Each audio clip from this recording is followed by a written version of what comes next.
Obrigado, Jesus, por mais alimento e mais dia de glória. Obrigado, Senhor. Graças a Deus. 정부 지침에 따라서 여기에 와서 예배는 못하지만 이 사람들에게 필요한 마스크와 빵과 음료를 나누는 일은 계속해야 됐다는 생각이 들었습니다. 오늘 500개 정도를 마스크와 빵, 음료를 나눴는데 계속해서 매주 이렇게 할 수 있었으면 참 좋겠어요. 하나님께서 이 뜻을 선하게 받으셔서 우리가 이거 감당할 수 있는 능력을 주실 줄 믿습니다. 방송 보시는 분들도 함께 기도해 주시기를 부탁드립니다. 감사합니다.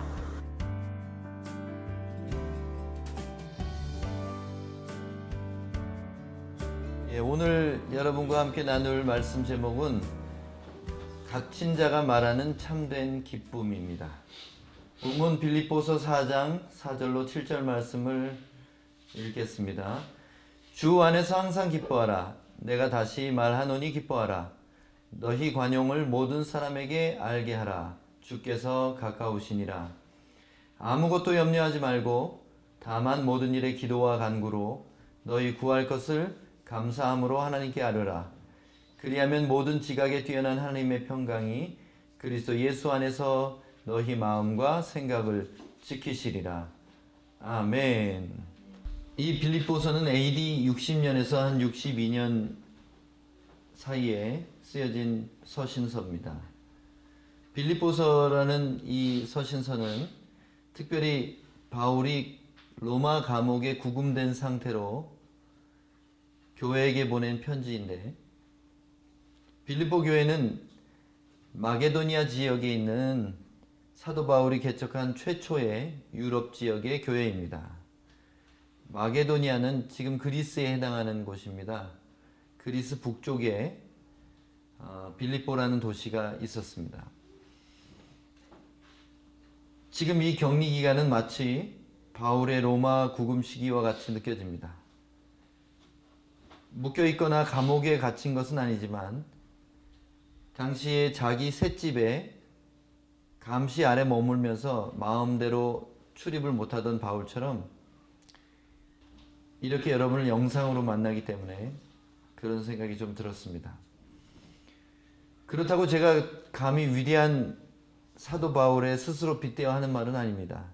아무튼 저도 예수님의 종으로서 여러분에게 바울의 편지로 은혜를 함께 나누고자 합니다. 셋집에 구금된 상태의 바울은 큰 고난과 믿음의 시련 가운데 있던 빌립보 교회에게 첫 번째로 기뻐하라고 말하고 있습니다. 4절 말씀해 보니까 주 안에서 항상 기뻐하라. 내가 다시 말하노니 기뻐하라. 이것은 권유가 아니라 명령형으로 썼습니다. 왜냐하면 이것이 교회를 향한 그리스도의 뜻이기 때문에 그렇습니다. 주님의 명령은 우리가 그렇게 하기로 선택해야만 하는 것입니다. 그렇지만 이 기쁨이라는 것은 감정입니다. 인간의 감정은 의지로 선택한다고 해서 쫓아오는 것은 아닐 수도 있습니다. 그래서 우리 스스로 조금도 바꿀 수 없을지 모릅니다. 그런데 본문을 보면 기뻐할 수 있는 비결이 나와 있습니다. 바로 예수님 안에 있는 것입니다. 사도 바울이 기뻐하라고 그냥 말한 것이 아니라 주 안에서 기뻐하라 이렇게 말했습니다. 이것은 주님 안에 있으면 기뻐할 수 있다는 뜻이기도 합니다. 그렇다면 우리가 주님 안에 있다는 말이 무엇을 의미하는지 생각해 볼 필요가 있는 것입니다. 여러분, 주님 안에 있는 것이 무엇입니까?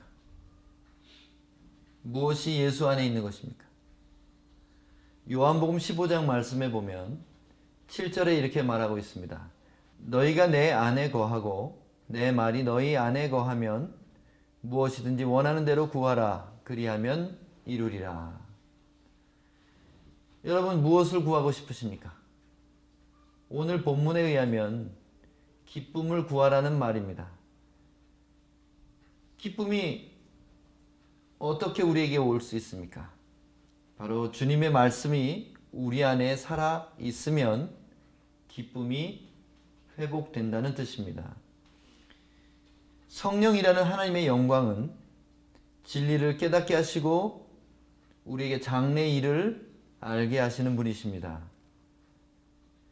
예수님의 말씀이 우리 안에 거한다는 것은 바로 성경 말씀과 그것을 조명하시는 성령님이 우리 안에 충만하게 살아 역사하신다는 뜻입니다. 주님 안에 있으면, 다시 말해서 내 안에 말씀과 성령이 충만하면 어떤 상황에서도 항상 기뻐할 수 있다는 뜻입니다. 그러므로 항상 기뻐하라는 명령은 말씀과 성령으로 충만하라는 그런 명령과 같은 것입니다. 여러분, 예수님은 하나님의 말씀이십니다. 우리에게 있는 하나님의 말씀은 지금 이 성경과 이 성경을 해석해 주시고 적용시켜 주시는 성령의 음성이에요. 지금 이 시대에는 우리가 예수님을 성경 말씀과 성령을 통해서 만날 수 있는 것입니다. 장차 이 땅에 육신으로 재림하시는 그때에는 우리가 예수님을 얼굴과 얼굴로 볼 것이지만 지금은 예수님을 그렇게 만날 수가 없습니다. 이 시대에는 예수님을 성경을 통해서 그 성경을 우리에게 해석해 주시는 예수님의 영이신 성령을 통해서 만날 수 있는 것입니다. 두 번째로 사도는 고난의 때에 교회에게 관용을 말하고 있습니다. 5절 말씀을 보니까 너희 관용을 모든 사람에게 알게 하라. 주께서 가까우시니라.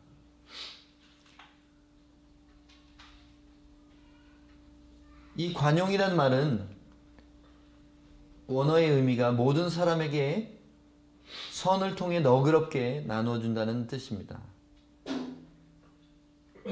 너희 관용을 모든 사람이 알게 하라. 특별히 예수님의 재림이 가까울 때 선행과 나눔을 모든 사람에게 베풀어야 한다고 교회를 권면하고 있는 것입니다. 왜 그렇습니까? 왜 예수님의 재림이 가까운 때는 더욱 모든 사람에게 관용을 베풀어야 됩니까? 여러분, 최후의 심판에 대한 그림이 마태복음 25장의 양과 염소의 비유라는 것을 한번 기억해 보세요.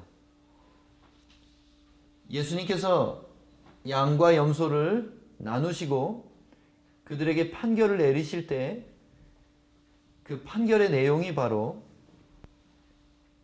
관용을 베풀었는가 아닌가, 그것이 기준이 되는 것입니다. 다시 말하면 재림하신 예수님의 심판의 기준은 바로 가난한 자를 돌보았는가, 그들을 먹이고 그들을 찾아갔는가, 그들에게 은혜를 베풀었는가 하는 것을 기준으로 양과 염소를 나누기 때문입니다.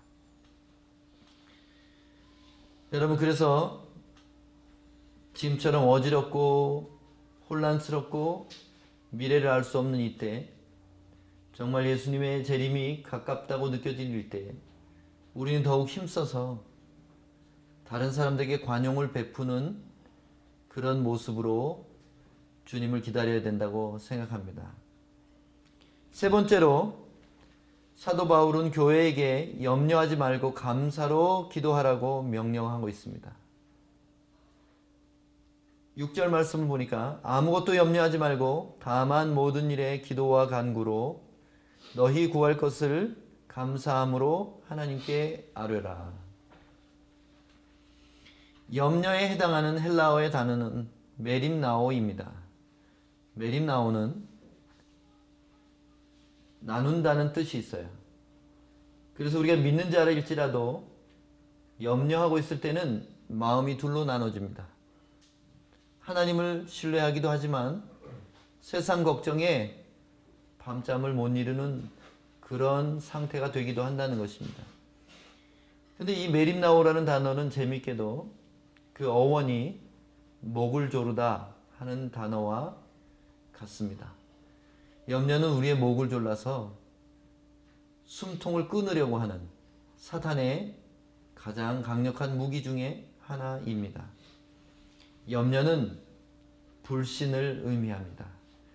우리가 만약 믿음이 있다면 걱정하지 않을 것입니다. 여러분 생각해 보세요.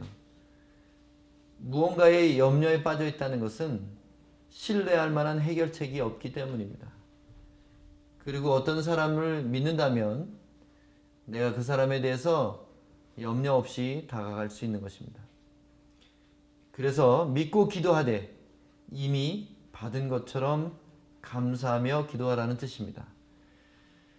어떤 분들은 감사는 하늘문을 여는 열쇠라고 말씀하기도 했습니다. 저는 그 말씀에 참 동의를 합니다. 하나님은 감사할 때 우리에게 풍성하게 그분의 응답을 내려주시는 것을 저는 믿습니다.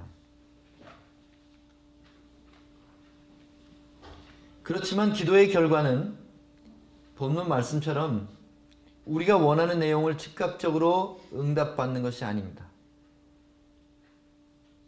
7절 말씀에 보면 그리하면 모든 지각에 뛰어난 하나님의 평강이 그리스도 예수 안에서 너희 마음과 생각을 지키시리라.